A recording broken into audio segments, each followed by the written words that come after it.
Saudara-saudara kaum muslimin rahimakumullah. Sebaliknya, jikalau anak-anak kita yang kita cintai ini, yang merupakan buah hati belahan jantung, tumbuh dan berkembang menjadi anak-anak yang soleh, yang bermanfaat bagi masyarakatnya, bagi agama, bangsa dan negaranya, kita orang tuanya bolehlah tentram menerima pensiunan pahala.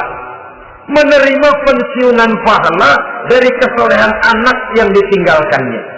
Alangkah nikmatnya mendapat pensiunan pahala. Terbaring kita di bawah pohon kemboja, nilai kebaikan kita dikenal orang, nama kita akan tetap hidup. Oleh karena kita meninggalkan anak-anak yang tumbuh menjadi generasi yang soleh, bukan anak yang salah.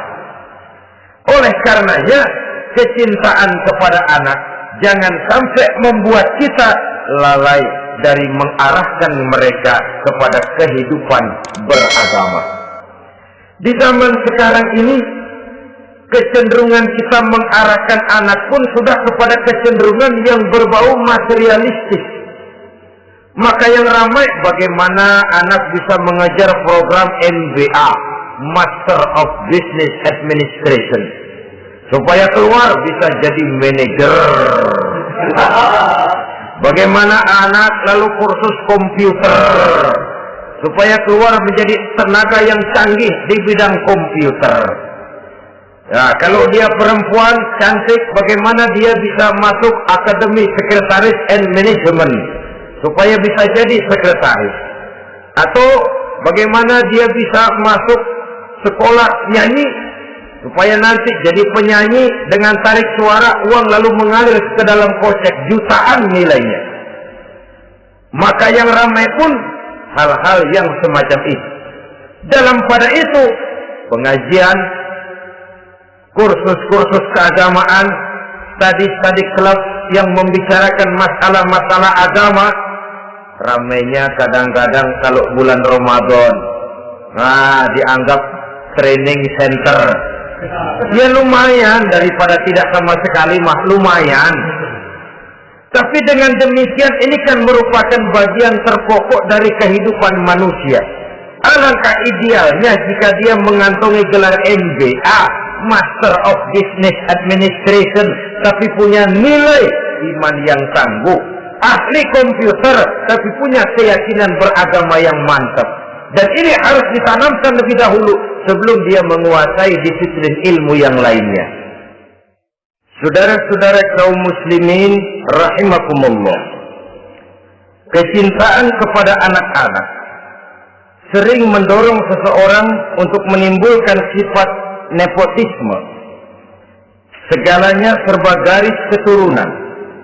Sejak ia jalur birokrasi sampai ke dalam kehidupan sehari-hari, nepotisme ini bisa terlihat. Orang kehilangan kondisi objektivitasnya. Mampu atau tidak soal lain. Bidangnya atau tidak bukan soal.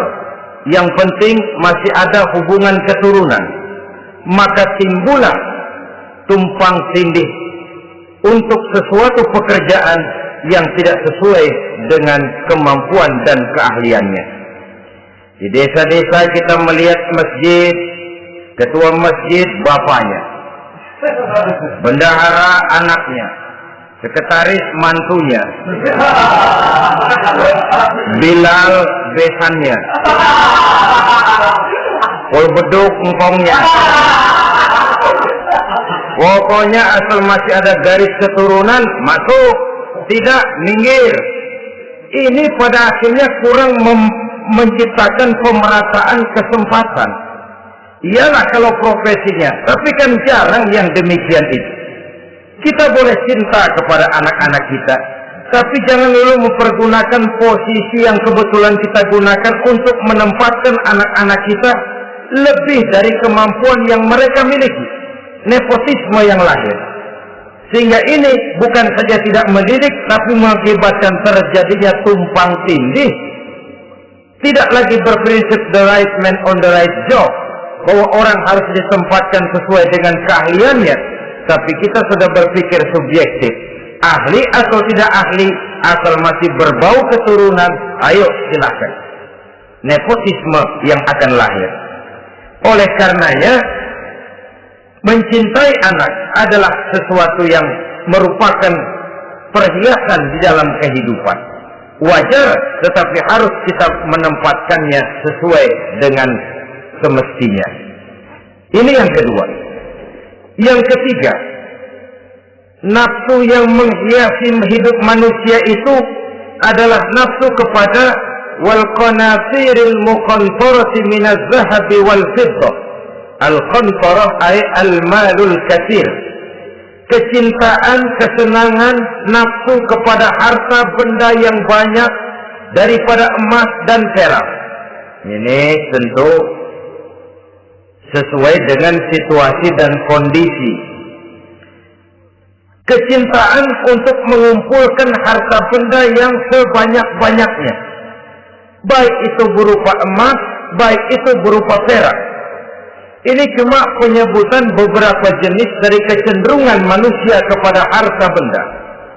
Bukankah sering dikatakan orang bahwa manusia di dalam berhadapan dengan harta itu seperti meminum air laut. Makin diminum, makin kering tenggorokan, makin haus kita dibuatnya. Apabila watak ini kita perturutkan, maka manusia tidak akan pernah kenal puas, tidak akan pernah kenal cukup. Nabi kita memberikan peringatan. Lau anna libni Adam wadiyan min zahabin labtagha lahuma thalithan wa la yamla'u jawfa ibni Adam illa turab. Andai kata manusia mempunyai dua buah ladang yang seluruhnya berisi emas, akan puaskah manusia? Tidak. Mereka akan cari ladang emas yang ketiga. Wala yamla'u jawfa ibni Adam illa turab. Sungguh mulut manusia ini tidak akan pernah penuh terisi kecuali kalau sudah disumpal dengan tanah. Artinya kalau sudah dia dipendam di liang lahat, baru cukup.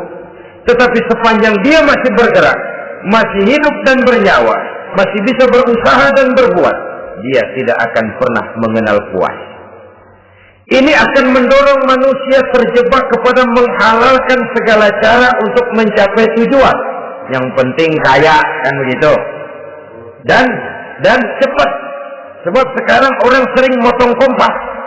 Yang penting kan cepat kaya. Soal cara, kalau jujur aja mah, sampai kapan mau kaya?